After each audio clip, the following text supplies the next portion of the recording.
Capsicum আর ডিমের omelette বানিয়ে নেব। এসএস1 ব্লগে স্বাগত। ক্যাপসিকাম গুলো কেটে নেব।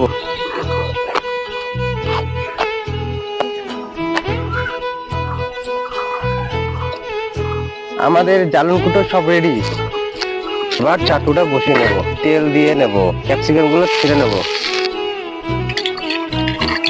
এবার ডিম দিয়ে নেব।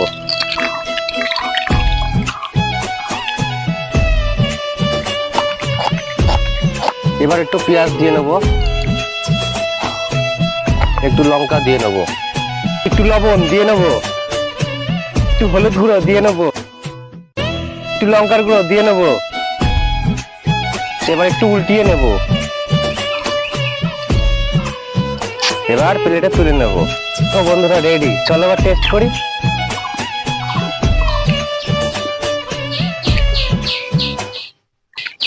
দারুণ হয়েছে।